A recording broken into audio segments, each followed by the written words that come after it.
हाँ तो नमस्कार जी, कैसे हैं आप लोग। आशा करता हूँ अच्छे होंगे, स्वस्थ होंगे और पढ़ने के लिए उतावले हो रहेंगे। आज की इस वीडियो में हम कवर करेंगे धरती कब तक घूमेगी, इस कहानी की पूरी ऑब्जेक्टिव। इससे पहले मैं थोड़ी सी आपको जानकारी देता हूँ कि इस कहानी का लेखक कौन है। तो आपको याद रखना है दोस्त, सावर दहिया है। कौन है? सावर दहिया। और इनका हिंदी अनुवादक भी ये स्वयं थे। कौन थे? स्वयं। इसे भाषा कहेगा, कौन सी भाषा में कहानी लिखा गया है? तो आपको याद रखना है कि राजस्थानी भाषा में लिखा गया यह कहानी है। ठीक, अब चलिए इसका हम ऑब्जेक्टिव प्रश्न को शुरू करते हैं।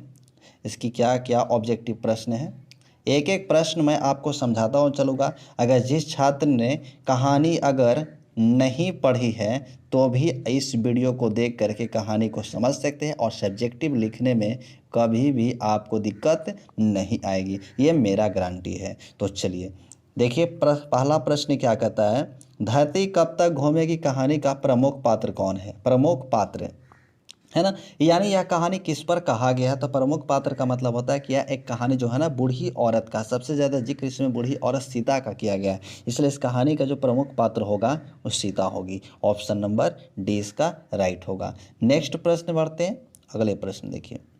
अगला प्रश्न है मित्र, देखिए यहाँ पर कह रहा है धरती कब तक घूमेगी शीर्षक कहानी का कहानीकार कौन है? धरती कब तक घूमेगी, श्रीनिवास, सुजाता, सावरदैया, सात कोड़ी होता। हमने आपको वीडियो क्रम में बताया था कि इसका कहानी का जो कहानीकार है वो सावरदैया है, तो ऑप्शन नंबर सी इसका करेक्ट हो जाएगा।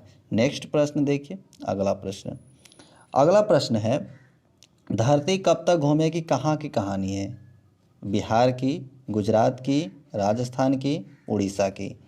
तो ये जो कहानी है ना दोस्त, ये राजस्थानी कहानी है। कहाँ की कहानी है? राजस्थान की। ऑप्शन नंबर सी इसका करेक्ट हो जाएगा। और देखिए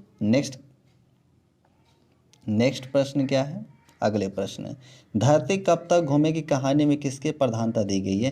तो ये कहानी जो है ना घर की बहुओं को सुधारता है। यानी देखिए जिस प्रकार से दही वाली मगम्मा कहानी था, उसी प्रकार से सेम कहानी धरती कब तक घूमेगी कहानी है। ये भी देता था नारियों की सूचना, वो भी देता था नारियों की सूचना। ठीक है, तो बोलेगा कि धरती कब तक घूमेगी कहानी में किसकी प्रधानता दी गई है? तो नारी की। ऑप्शन नंबर ए इसका करेक्ट होगा। नेक्स्ट प्रश्न, अगले प्रश्न देखिए, सीता के बड़े लड़के का क्या नाम था? जानिए, सीता के 3 लड़के हैं। सीता के कितने लड़के हैं दोस्त? 3 लड़के हैं, है ना। सीता के 3 लड़के हैं। बोलेगा सीता के कितने लड़के हैं? 3 लड़के। पहला का नाम था कैलाश। पहला का क्या नाम था? कैलाश। ठीक है। दूसरा का नारायण। नारायण। ठीक है, दूसरा का नारायण। और तीसरा का नाम था बिज्जू। क्या नाम था तीसरा का? बिज्जू। इसमें सबसे बड़े बेटा का नाम था कैलाश, मंझले बेटा नारायण और सबसे छोटे बेटे का नाम बिज्जू था। तो हमें प्रश्न में दिया गया है कि इसके बड़े लड़के का क्या नाम है? तो ऑप्शन नंबर ए कैलाश इसका राइट होगा। नेक्स्ट प्रश्न की ओर चलते हैं। नेक्स्ट प्रश्न देखिए क्या कहता है, छठे प्रश्न की ओर बढ़ें। सीता के कितने लड़के थे? सीता के कितने लड़के थे? तो हमने अभी आपको बताया कि सीता के 3 लड़के हैं। 3 लड़के, ऑप्शन नंबर बी इसका राइट होगा। अगले प्रश्न की ओर चलें। अगला प्रश्न क्या कहता है, 7 नंबर प्रश्न।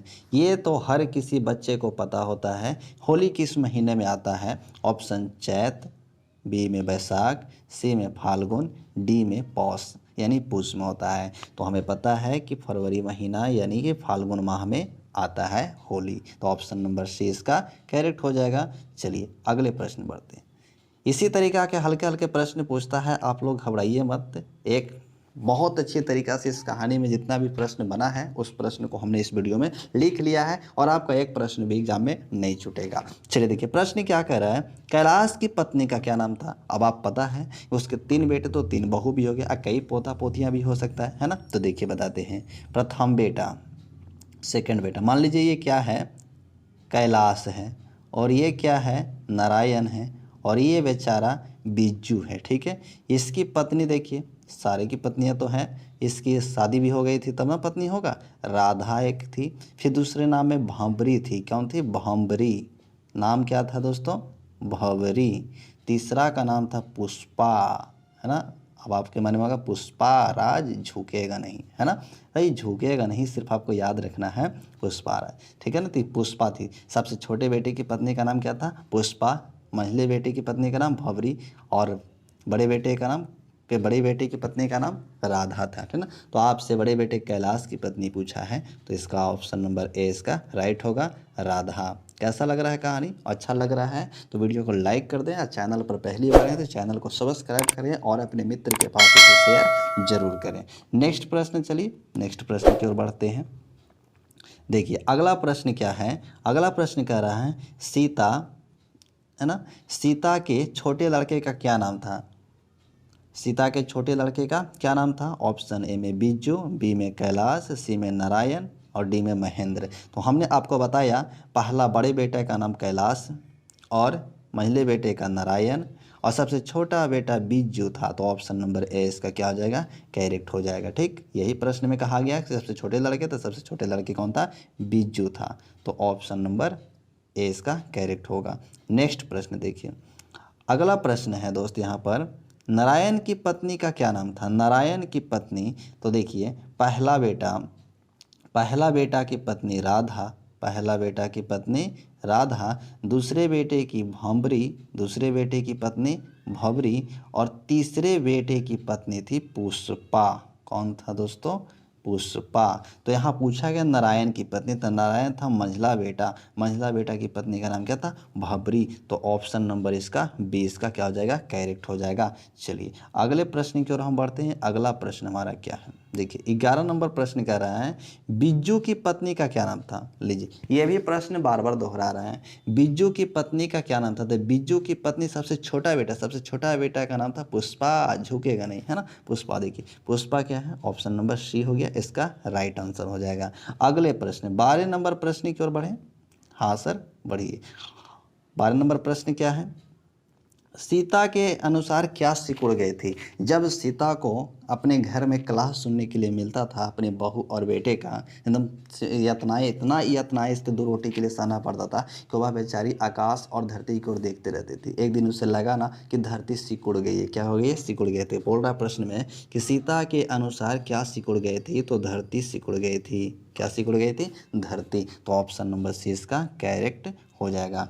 अगले प्रश्न की ओर देखिए, अगला प्रश्न क्या है, 13 नंबर प्रश्न दोस्तों, कैलाश ने अपनी माँ सीता को कितने रुपया प्रति माह देने के लिए कहा, कितने रुपया प्रति माह देने के लिए कहा। कैलाश और नारायण और बिज्जू तीनों बेटा सीता के थे और तीनों अपनी माँ को एक एक महीना के लिए अपने पास रखता था। उससे भी पहले उन्होंने कहा कि माँ को प्रत्येक महीने 50-50 रुपया दिया जाए, तो सभी बेटे को मंजूर था और सारे बेटे ने उसे प्रति माह 50-50 रुपया देने के लिए कहा था। ठीक है, तो ऑप्शन नंबर ए इसका करेक्ट हो जाएगा। नेक्स्ट प्रश्न, अगले प्रश्न की ओर चलें। अगले प्रश्न देखिए, हाँ सर अगले प्रश्न, अगला प्रश्न क्या है, किसके भीतर आंसुओं का समुद्र भर गया, किसके भीतर आंसुओं का समुद्र भर गया, तो उसकी माँ कैलाश, नारायण और बिज्जू की माँ ही सीता थी, जो यातनाएं सहते सहते उनकी आंखों में आंसू आ जाता था। इसीलिए कहा गया, लेखक ने कह रहे हैं कि किसके भीतर आंसुओं का समुद्र भर गया, तो सीता के भीतर। किसके भीतर दोस्त, सीता, तो ऑप्शन नंबर ए इसका राइट हो जाएगा। नेक्स्ट प्रश्न, अगला 15 नंबर प्रश्न कह रहा है, नारायण की पत्नी अपने लड़के के जन्मदिन पर सीता को क्या भेजा था। नारायण की जो पत्नी भंवरी थी, सीता को अपने बेटे के जन्मदिन पर क्या भेजा, है ना। ऑप्शन ए रसमलाई, बी में पुआ, सी में हलवा, डी में बचका। तो पता है इस समय जब भेजी थी ये रसमलाई भेजी थी, क्या भेजी थी, रसमलाई। तो अब सीता ने एक बात कही थी कि देखो अपनी अमीरी दिखाने के लिए ये रसमलाई भेजी है ना, यही चीज़ के लिए। तो कहेगा नारायण की पत्नी अपने लड़के के जन्मदिन पर सीता के लिए क्या भेजा, तो रसमलाई भेजा, तो ऑप्शन नंबर ए इसका करेक्ट हो जाएगा। अगले प्रश्न, अब बताइए दोस्तों कि आपने 15 प्रश्नों में से कितना प्रश्न को सही किया है। तो हम चलते हैं नेक्स्ट प्रश्न पे, आप कमेंट करके हमें ज़रूर बताइएगा।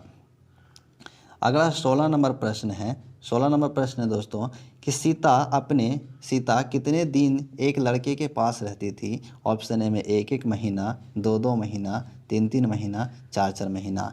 तो जब नारायण ने फैसला किया था कि माँ को कितने दिन 50-50 रुपया देकर रखा जाए, ये ऐसा फैसला करने के बाद दूसरी फैसला कैलाश ने सुनाया कि माँ को पाली पर रखा जाए और एक एक महीना, आज एक महीना मेरे साथ, कल एक महीना नारायण के पास, कल एक महीना बिरजू के पास रहेगी। तो याद रखिए क्वेश्चन में कहा गया है कि सीता मतलब कितने कितने दिन अपने लड़के के पास रहती थी, तो एक एक महीना अपने लड़के के पास रहती थी। ऑप्शन नंबर ए इसका करेक्ट होगा।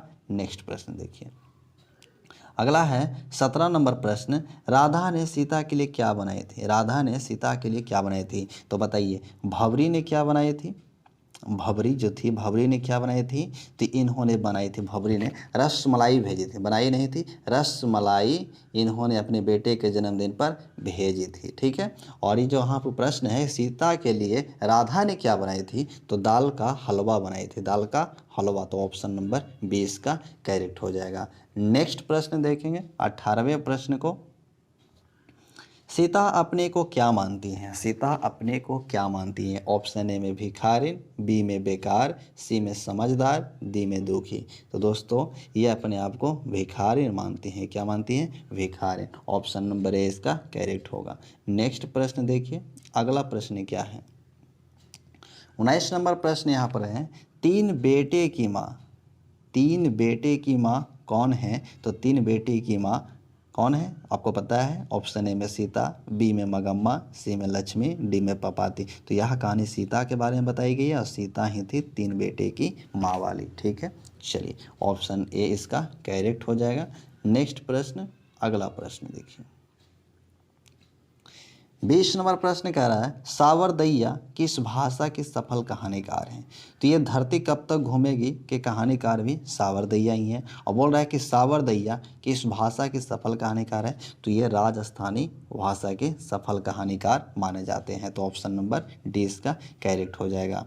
अगला प्रश्न देखिए, 21 नंबर प्रश्न है, कैलाश ने अपने भाइयों को कब बुलाया? जब कैलाश ने फैसला करा था कि माँ को पाली पर एक एक महीना रखा जाए, तो उन्होंने अपने सारे भाइयों को कब बुलाया था? सुबह, शाम, रात, दोपहर। तो ऑप्शन नंबर डी, इन्होंने अपने भाइयों को दोपहर में बुलाकर ये फैसला किए थे। ठीक है, तो चलिए 21 नंबर प्रश्न का आंसर क्या हो जाएगा? ऑप्शन डी राइट होगा। अगले प्रश्न देखें, 22 नंबर प्रश्न, 22 नंबर प्रश्न है, धरती कब तक घूमेगी किस लेखक के द्वारा अनुदित है? किस लेखक के द्वारा अनुदित है? तो बताइए इसका हिंदी अनुवाद है कि या तो लिखने वाला कौन है? दोनों एक ही हैं, जिनका नाम है सावरदैया। ऑप्शन ए में कौन है? गोपालदास नागर, बी में सावरदैया, सी में श्रीनिवास, डी में ईश्वर पेटलिका। तो ऑप्शन बी को गोल घेरा लगाया जाए, है ना, ऑप्शन बी को लॉक किया जाए और आपको 7 करोड़ जीतने के लिए दे दिया गया। आप जीत चुके हैं 7 करोड़, है ना। तो ऑप्शन बी इसका राइट हो जाएगा। ठीक, अगले प्रश्न देखिए 23 नंबर प्रश्न, सीता रुआंसी क्यों हो गए? सीता रुआंसी क्यों हो गए? रुआंसी मतलब कि रोने के जैसा क्यों हो गए थे? बेटे की दुत्कार से, बहुओं की कलह से, अपनी काली ओढ़ना देखकर, अपनी गरीबी पर।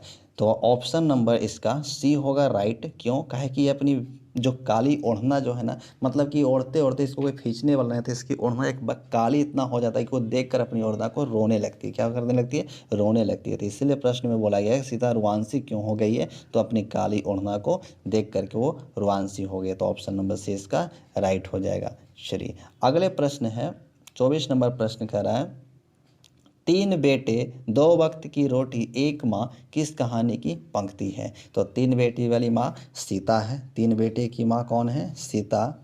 और दो वक्त की रोटी भी सीता को ही मांगती थी, सीता ही मांगती थी।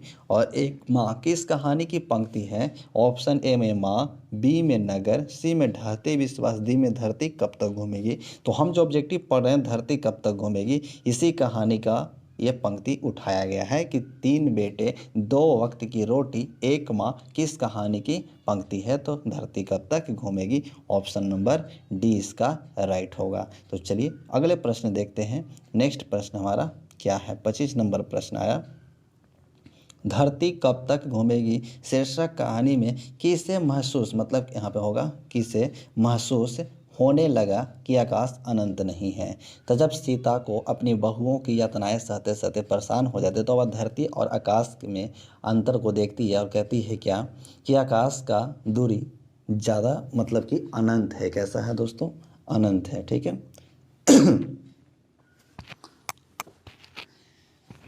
किसे महसूस होने लगा था? तो पुष्पा को, राधा को, भंवरी को, सीता को। तो ऑप्शन नंबर डी इसका करेक्ट हो जाएगा। सीता को ही महसूस होने लगा था कि धरती की दूरी अनंत है। तो ऑप्शन नंबर डी इसका राइट होगा।